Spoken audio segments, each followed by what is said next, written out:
지금부터 전하려는 건 내가 실제로 겪은 일입니다.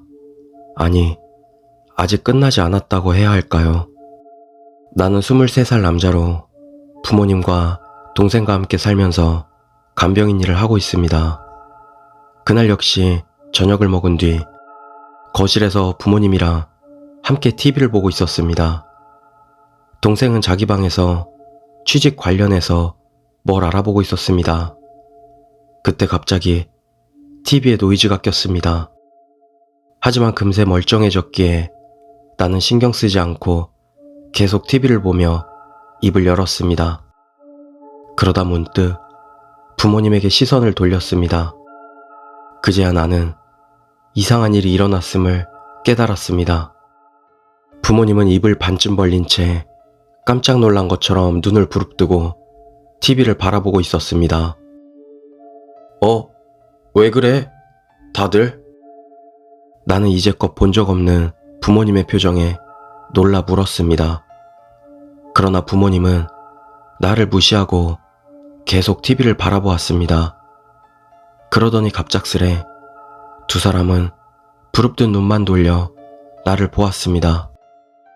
하지만 다음 순간 마치 아무 일도 없었던 것처럼 어머니는 말했습니다.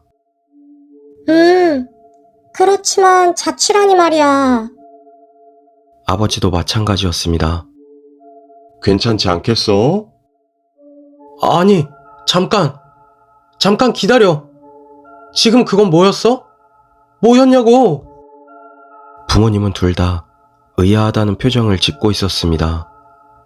부모님 성격을 잘 알고 있는 나는 그게 지어낸 게 아니라 진짜라는 걸 느낄 수 있었습니다. 그리고 그와 동시에 위화감을 느꼈습니다. 아니, 아무것도 아니야. 그런데 당신은 언제 죽을 거야? 나는 당황해 다시 고개를 들었습니다. 그러네. 그 이야기도 해야겠구만. 언제로 하지? 자살이 좋을까? 사고가 좋을까? 무슨 소리를 하는 건지 이해가 가질 않았습니다. 나도 그동안 계속 기다리고 있었다고. 이제 딱 좋은 것 같네. 도와줄 테니 걱정 말아요. 부모님은 더욱 담담하게 이야기를 이어갔습니다. 목을 매달면 뒤처리가 어렵다느니, 수면제가 좋다느니, 뛰어내리다 도중에 기절하면 아프지 않다느니, 마치 그걸 다 체험해보기라도 했다는 듯이요. 잠깐만. 아까부터 도대체 무슨 소리를 하고 있는 거야? 부모님이 동시에 나를 바라봅니다. 부모님의 눈동자는 양쪽 모두 반대 방향을 향해 치켜튼 채였습니다. 시선은 어딜 바라보는지 알 수 없었지만 얼굴만은 나를 향하고 있었습니다. 그런 꼴을 하고 망가진 로봇처럼 죽으라는 말만 반복하고 있었습니다. 나는 도저히 버틸 수 없어 동생 방으로 도망쳤습니다. 문을 박차고 들어가니 동생이 깜짝 놀라 기겁했습니다. 동생은 책상에 앉아 서류를 쓰고 있었습니다. 그게 말이야. 아버지랑 어머니가 눈동자가 반대로 죽으라고 말하고 그 전에 TV에 노이즈가. 무슨 소리를 하고 있는 거야? 하나도 모르겠잖아. 지금 무슨 일이 일어나는지 나조차도 이해할 수 없었습니다. 그러니까 아무튼 부모님이 이상해. 문득 눈을 들어 동생을 봤습니다. 동생은 입을 반쯤 벌린 채 눈을 부릅뜨고 있었습니다. 부모님이 이상해진 데 이어 동생까지. 서서히 동생의 눈동자가 반대 방향을 향하는 걸 보고 나는 현관을 향해 달렸습니다. 뭐야 이게? 도대체 뭐냐고? 전속력으로 사람이 많은 대로까지 달려나왔습니다. 그 후 휴대폰으로 직장 선배에게 사정을 이야기하고 선배네 집으로 갔습니다. 선배는 영능력이 있는 사람이기에 아무도 믿어주지 않을 내 이야기를 진지하게 들어줬습니다. 그러냐? 좋아. 내일 아는 절에 가서 어떻게든 조치를 취하자. 오늘은 우선 푹 쉬어. 그날은 선배네 집에서 묵었습니다.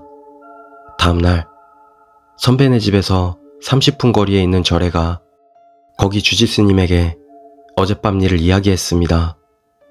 주지스님은 그대로 돌아가면 안 된다는 말에 나는 선배와 주지스님을 데리고 집에 돌아왔습니다. 집안은 지옥이었습니다. 아버지는 양팔 양다리에서 피를 질질 흘리면서 거실과 복도를 걷고 있었습니다. 거실 구석에는 피가 묻은 식칼이 몇 자루 버려져 있었습니다. 앞으로 2번 왕복하면 오른쪽 다리 혈관을, 앞으로 3번 왕복하면 발뚝 혈관을. 중얼중얼 혼잣말을 되뇌이고 있었습니다. 어머니는 목욕탕에 있었습니다. 물이 가득한 욕조에 스스로 머리를 잡고 쑤셔 넣었다 뺐다를 반복하고 있었습니다. 자기 손으로 직접 머리를 눌러가면서. 동생은 책상에서 글자를 쓰고 있었습니다.